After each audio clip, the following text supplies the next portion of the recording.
Hello, everyone. What a joy it is to share with you today. For all of you who have liked my page, I want to say thank you.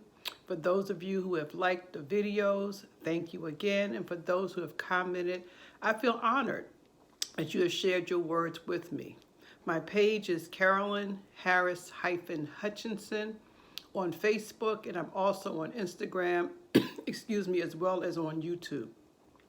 Today I want to talk about another one of the byproducts of social distancing or isolation, which is anxiety, increased anxiety, and more severe depression.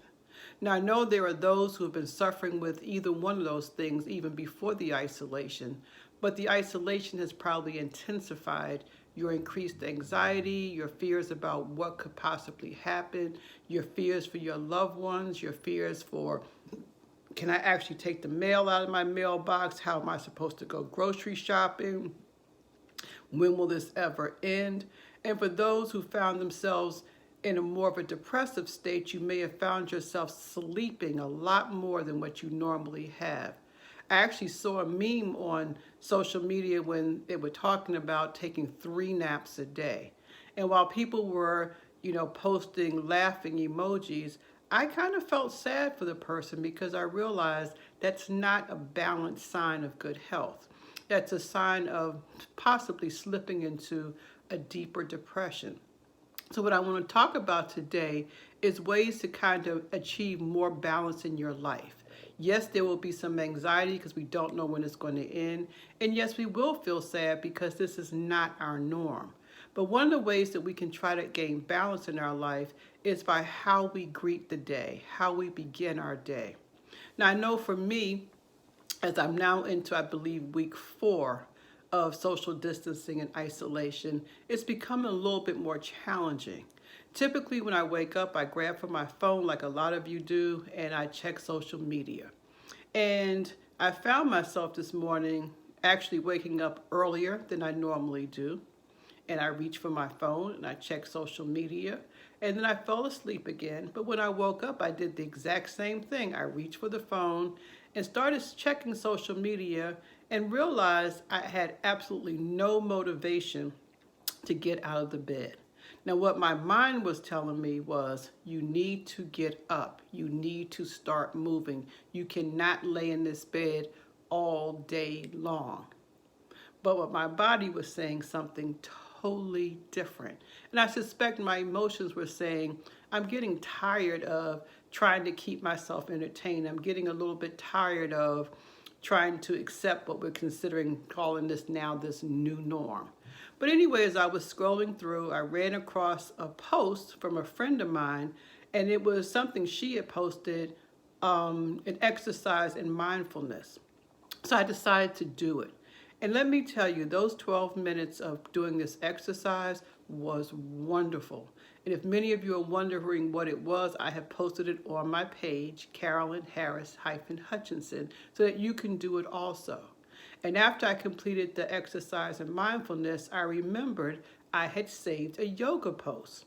And so I came downstairs and got my yoga mat out, got my water, and began to do this yoga practice. Now, let me tell you, I have been doing yoga on and off, more off than on, for a number of years. I'm not the most flexible person in the world. My intentions are good, but I tend to not be very consistent. But in the last couple of months, I found a yoga studio that I really love. It's really geared for people at my level of expertise, and I've really kind of gotten into it. But again, I am not a seasoned yogi. I'm still very much a beginner. And so I put on this practice and I did it with them. It was a couples yoga practice, and I'm by myself, so I did it by myself. And as we were midway through, I realized this is a lot more challenging than what I normally do. And everything in my body was saying, in my mind was saying, you need to stop. Nobody will know. You can take a break and chalk it up to you did the best you could. But my body was saying something different.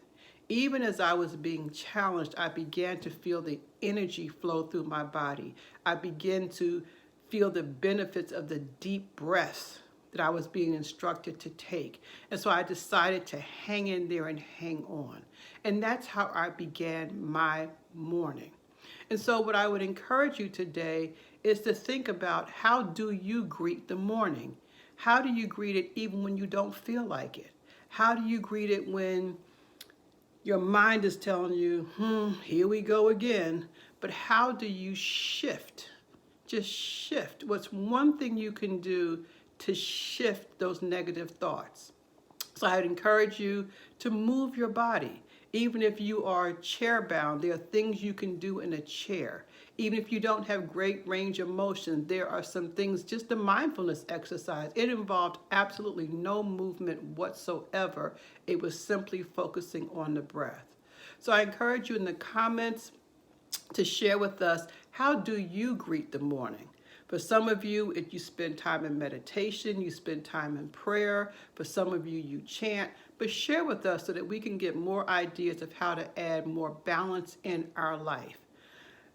And I will end the way I always do. Have a wonderful day on purpose. Know that I love each and every one of you, and I believe and I know that we will get through this together. Have a great day.